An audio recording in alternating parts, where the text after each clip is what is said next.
నమస్తే. Welcome to great Andhra. మనతో పాటు ఉన్నారు సీనియర్ పొలిటికల్ అనలిస్ట్ జిఆర్ మహర్షి గారు. నమస్తే సార్. నమస్తే అమ్మా.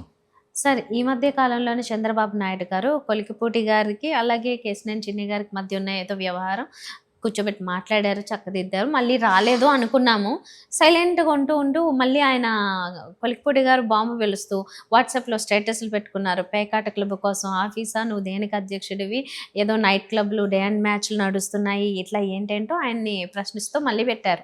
ఇప్పుడు ఆ సమస్యని పరిష్కరించారు అనుకుంటే గనక, మళ్ళీ ఈయనెందుకు మాట ఇనకుండా, అంటే చంద్రబాబు నాయుడు గారి మీద గౌరవం లేదా? లేదా వాళ్ళిద్దరికీ మధ్య ఉన్న గొడవ ఆ రేంజ్‌లో ఉందా? దీన్ని ఎప్పటికి సద్దుమణిగేలాగా చూస్తారు? బాధ్యత ఎవరిది? ఏంటిది?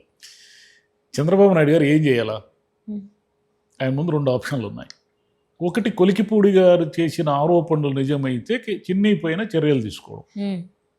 విజయవాడ లాంటి నడిబొడ్డు కదా అది. అంటే అమరావతి రాజధానిగా ఉన్నా కూడా ఒక రకంగా విజయవాడ కూడా రాజధానితో సమానమైన ఊరే కదా, పక్కనే కదా ఉంటుంది. అంటే ప్రభుత్వ యంత్రాంగం అంతా ఎక్కడైతే కేంద్రీకృతమై ఉంటుందో దానికి కూతవేటు దూరంలో సాక్షాత్ ఎంపీనే పేకాట క్లబ్బులు నడుపుతున్నాడు, అక్రమ చర్యలు పాల్పడుతున్నాడు, గంజాయి నమ్ముతున్నాడు, డ్రగ్స్ అమ్మిస్తున్నాడు అని మీ ఎమ్మెల్యేనే ఆరోపణ చేస్తున్నాడు. ఎవరు వేరేవాడు కాదు. ఇప్పుడు జగన్ గారు అన్నారనుకోండి, జగన్ గారు ఏమంటారు? అది పోలీసు అధికారులు పెట్టి వసూలు చేయిస్తున్నారు పేకాట క్లబ్బుల్లో అన్నారు. సరే, జగన్ గారు ప్రతిపక్ష నేత కాబట్టి ఆయన అన్నాడంటే మీరు సీరియస్గా తీసుకోరు. మరి మీ ఎమ్మెల్యే అన్నప్పుడు కూడా మీరు సీరియస్గా ఎందుకు తీసుకోరు?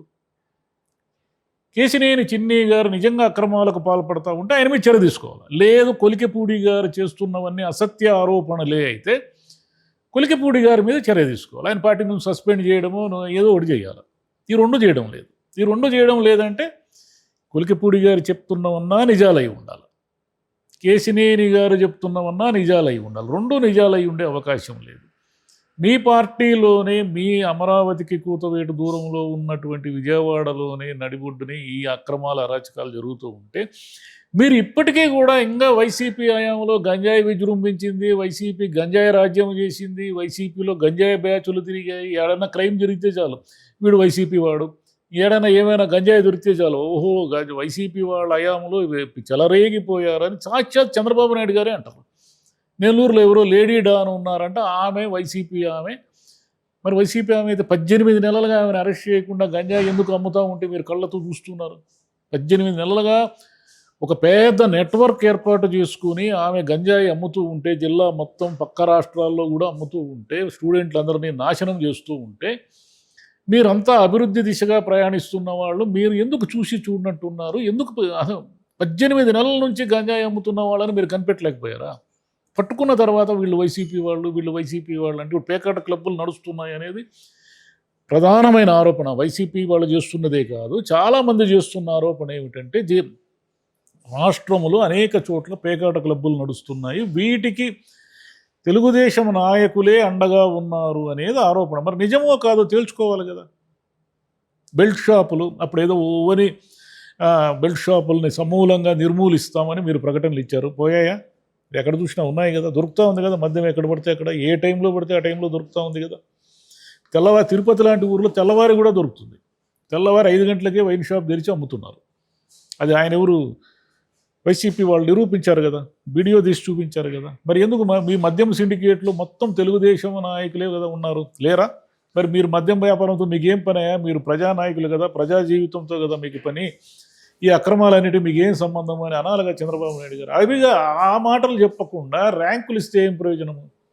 ఎమ్మెల్యేలకి ర్యాంకులు ఇస్తా, నేను ఎంపీలకి ర్యాంకులు ఇస్తా, పలానా మంత్రి ఫస్ట్ ర్యాంకులో ఉన్నాడు, పలానా మంత్రి లాస్ట్ ర్యాంకులో ఉన్నాడు. ఈరోజు కూడా మీ అనుకూల మీడియాలోనే వచ్చింది, రెవెన్యూలో మొత్తం అవినీతి, ఒక్క పని కూడా జరగదు, నత్తనడక అంత డబ్బులు డబ్బులు డబ్బులు. రవాణా శాఖలో మొత్తం అవినీతి, 2 అధికారులు డైరెక్ట్గా వసూలు చేస్తున్నారు, ప్రతి దానికి డబ్బు వసూలు చేస్తున్నారు, దీనికి మంత్రి అండ ఉందని మీ మీడియాలోనే వచ్చింది.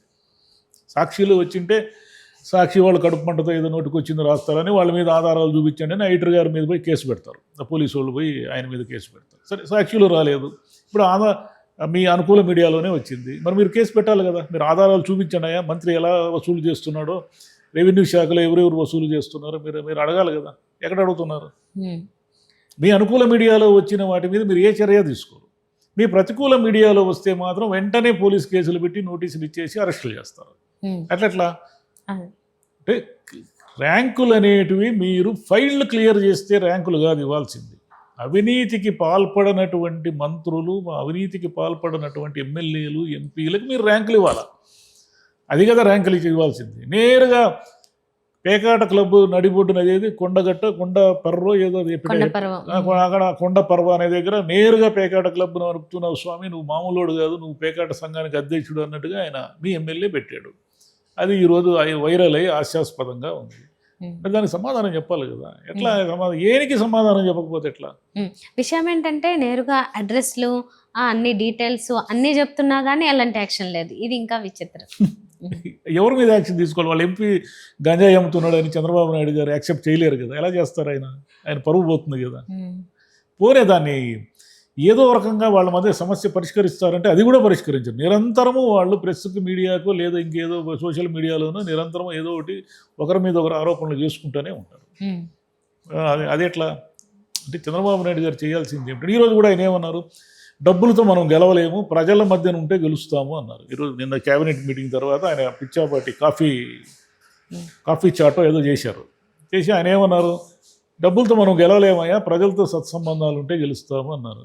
ప్రజలతో సత్సంబంధాలు ఉంటే గెలుస్తాం అనేది ఒక్క పాయింట్, అదొక పాయింటే. కానీ డబ్బులు లేకుండా ఎవరు గెలిచారు చెప్పండి? డబ్బులు లేకుండా, డబ్బులు లేని వాళ్ళకి ఒకరు టికెట్లు ఇవ్వండి చూద్దాము.